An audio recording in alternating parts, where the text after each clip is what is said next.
ازاي تسجل اكونت صح على ريد بابل بحيث تفتح اول متجر ليك وتبقى قادر تبيع التصاميم بتاعتك من غير ما تاخد بلوك قدام. السلام عليكم، ده الفيديو رقم 2 في الكورس بتاع ريد بابل.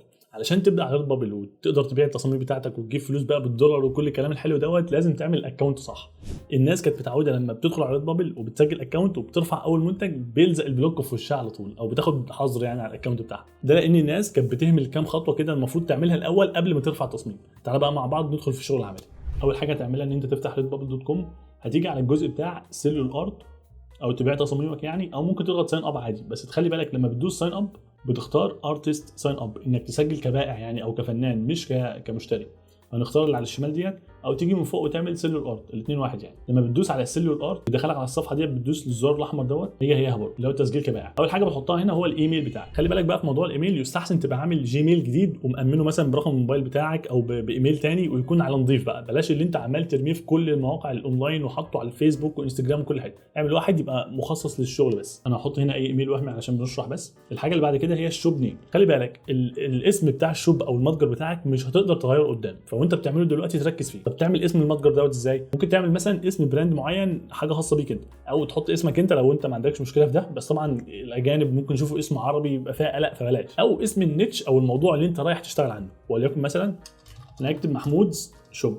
لو انا مش عايز احط اسمي وهشتغل مثلا في البرمجه، ممكن اكتب بروجرامينج كورنر، لو ركن البرمجه يعني، او بروجرامينج كورنر شوب، ايا كان. موضوع الانمي زي ما قلنا ممكن يبقى انمي كورنر. لو انت بني ادم معقد زيي، ممكن تدخل على جوجل تشوف احسن الاسماء بتاعه المتاجر الاونلاين او الاي كوميرس ويب سايتس او اي حاجه، وتشوف اللي يناسبك وتعمل نفس الفكره. يعني مثلا انا عملت انمي كورنر، انت ممكن تغير كلمه انمي وتحط الحاجه اللي انت تشتغل فيها وبعديها كلمه كورنر. المهم اللي يريحك اكتبه هنا. بعد ما تستقر على الاسم، خلي بالك ان ما ينفعش يبقى فيه مسافه. ممكن تحط شرطه من ديت او اندرسكور، او تخليهم لازقين في بعض، بس طبعا كل كلمه باول حرف فيها كابيتال. لما تروح على الباسورد هتلاقيه بيقول لك الاسم دوت متاخد بالفعل. ممكن بقى انت تزود هنا مثلا حرف وليكن 0 او 1، شكلها مش هيبقى حلو. هترجع تحط الشرطه وتجرب برده متاخد، فانت تقعد تحاول يعني علشان توصل لاسم ما حدش خده قبلك يعني. انا اختصارا هكتب حرف هنا وخلاص او رقم. الباسورد لازم يبقى على الاقل 8 حروف، بلاش تعلم على دي. وبعدين هتدوس ساين اب. كده انت الحمد لله عملت اكونت على ريد بابل. بس هو بيقول لك المتجر بتاعك مش هيتفتح الا لما تكمل الخطوات دي. يعني مثلا لو ركزت هتلاقيه بيقول لك when these steps are complete your shop will be open. انت لو بني ادم طبيعي عادي هتعمل الخطوات دي بالترتيب مثلا، او هتاخد الخطوه اللي على الشمال بتاعه اد ديزاينز ان انت ترفع تصميم يعني. وهنا بقى المشكله، لان ريد بابل لما بيلمحك كده ما عملتش اي حاجه وبدات ترفع تصاميم على طول، بيفترض ان انت مثلا روبوت او حد جاي يبوظ في الموقع، فبيقفل الاكونت بتاعك. وكمان لما بتبعت له ايميل ما بيردش على الايميل بتاعك وخلاص الاكونت بيضيع. فعلشان تمشي صح بتطنش اول خطوه ديت وبتكمل في الباقي. نيجي للجزء اللي في النص دوت، هتلاقيه بيقول لك اول حاجه اد ان افاتار. قبل اي حاجه الشرح هيبقى بالانجليزي مش بالعربي. مبدئيا انت ممكن تحول اللغه عندك في المتصفح او على الموبايل او اي حاجه وتشتغل عادي، بس الصح ان انت تشتغل بالانجليزي. حتى لو انت مش قوي قوي، هم بعض الالفاظ او بعض الصفحات او الخطوات اللي هتعملها على الموقع مش محتاج تحفظها ولا تبقى حافظ اللغه كلها يعني. ولكن لا يصح الا الصحيح، انت المفروض تبقى عارف الموقع بالاصل بتاعه، او يعني هو المجال كله بالانجليزي وانت بتخاطب الاجانب هناك، فعلى الاقل عود نفسك على الموضوع ده. فمعلش انا اشرح بالانجليزي وانت كمل معايا. نيجي بقى على اول خطوه، بندوس اد ان افاتار. عايزك ترفع صوره للاكونت بتاعك. لو انت على الموبايل ممكن تفتح ابلكيشن كانفا او بيكس ارت او اي حاجه، او لو على الكمبيوتر تفتح موقع كانفا. تيجي من فوق على الشمال تختار لوجو ميكر وبعدين ستارت. عايزك تكمل، هنكمل باكونت جوجل مثلا لان ما ينفعش تشتغل من غير اكونت. هتلاقي اللينك في الديسكربشن، ودوت عباره عن موقع تقدر تعمل عليه تصاميم او لوجو او اي حاجه انت عاوز تعملها يعني، زي الفوتوشوب كده بس حاجه في اللذيذ يعني. هتجيب لوجو ميكر من فوق على الشمال او كلمه لوجو من هنا، بعدين ستارت. بس احسن ما تضيعش وقت وتختار اي حاجه من على الشمال من هنا ونعدل عليها على طول. وليكن اللوجو البسيط دوت، تيجي على لايت تدوس مرتين تكتب انمي، تيجي على استوديو تكتب كورنر. خلاص بقى اللوجو زي الفل. لو عايزين نكبره شويه مثلا ممكن نجيبه كده وبعدين نحطه في النص. بتدوس على زرار شير من فوق وبتنزل على داونلود. ترجع على ريد بابل وبتختار الملف اللي انت حملته اللي هو الصوره يعني، بتدوس ابلود. وهنا انت كده عملت بروفايل كبائع على الموقع او ارتست يعني. ترجع بقى على الصفحه اللي فاتت، هتلاقي اول خطوه احنا عملناها مظبوط. بص انا اسف هقطعك معلش، بس لو انت مستمتع معانا دوس لايك، لو مش مستمتع دوس ديسلايك، ما يهمكش عادي. كده ما بقتش تظهر اصلا. انما في حالة بقى لو انت مبسوط قوي سوي سبسكرايب. تدوس على ثاني خطوه او تفتحها في صفحه جديده، وهي انك تضيف بانر للمتجر بتاعك او صوره خلفيه يعني. لو بصيت تحت هتلاقيه بيقول لك عاوز العرض 2400 بكسل والارتفاع بتاعها 600 بكسل. هنرجع على كانفا وبعدين نختار فايل كرييت نيو ديزاين، بعدين نختار كاستم سايز علشان نجيب الحجم براحتنا يعني. الويدث 2400 في 600 بكسل، بعدين كرييت. من الحاجات الجميله في كانفا بقى ان انت ممكن تحدد الجروب دوت على بعضه وتعمل كنترول سي او نسخ، وتيجي هنا وتعمل كنترول في هيجيب لك نفس الحاجه بالظبط لو انت عايز تعمل الاثنين بنفس الوضع يعني. او تختار برضو تمبليت موجود على الشمال على حسب بقى ايه الثيم او الشكل بتاع التصميم اللي انت عايزه او النيتش اللي انت هتشتغل فيه. ممكن يبقى حاجه مطرقعه، ممكن حاجه هاديه، ممكن حاجه كلاسيك.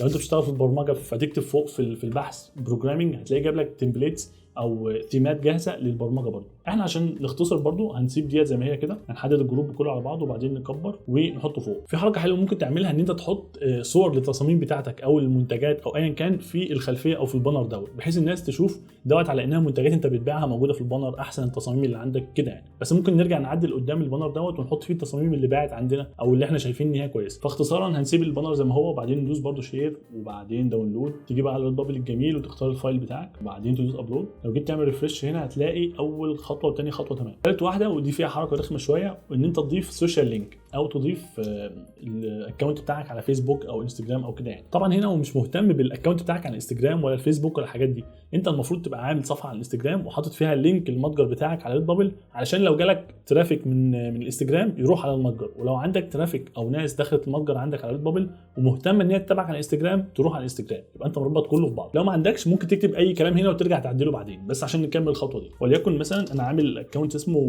انمي كورنر على الانستجرام.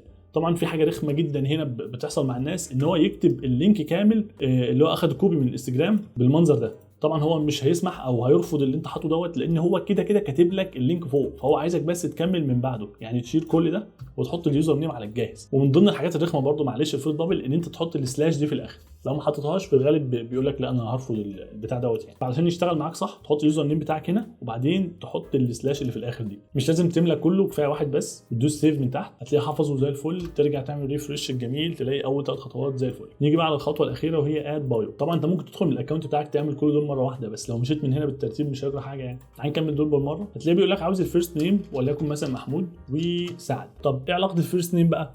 لما الناس تدخل على المتجر بتاعك هتشوف اسم المتجر، بس لما يدخلوا على الصفحه بتاعتك او البروفايل بتاعك كبائع او ارتست هيشوفوا الاسم بتاعك ده. فده حاجه وده حاجه، مع العلم ان انت ممكن تختار ان انت ما تبينش الاسم بتاعك هنا وتبين برضو اسم المتجر بتاعك، يبقى هو دخلوا على الصفحه الشخصيه بتاعتك كبائع او دخلوا على المتجر هيشوفوا اسم واحد بس وهو انمي كورنر. بس انا مثلا عايز يبقى ليه هويه معينه على الريدبابل او على الموقع، هختار ان انا يبان الاسم بتاعي. لو عايز الناس تشوف البلد بتاعتك في البروفايل برضو سيب دي متعلمه، بس احنا عرب فممكن الناس بره يبقوا مصريين شويه فبلاش. الاخيره دي تسيبها متعلمه علشان الناس ممكن تتواصل معاك من خلال البروفايل بتاعك. هنا بقى البايو ممكن كلمه ونص I love creating designs او انمي ديزاينز على طول وخلاص، بس كده. ممكن تطنش كل دوت تنزل تحت تدوس سيف تعمل ريفريش الجميل هتلاقي الاربع خطوات دولت اتعملوا خلاص. كده انت عملت الحاجات السهله اللذيذه اللي في الاكونت بتاعك. اوعى تروح ترفع ديزاين دلوقتي علشان كده انت برده ما عملتش حاجه، هتروح ترفع ديزاين هتاخد البلوك المتين. الجزء الثالث دوت بتاع جيتنج بيد او ان انت تبقى مستحق ان انت تاخد فلوس من ريدبابل. اول خطوه بيقول لك كونفيرم يور ايميل، عايزك تتاكد الايميل بتاعك. هو في الغالب الايميل اصلا اتغير فمش مشكله، انت هتقدر تاكد الايميل يعني.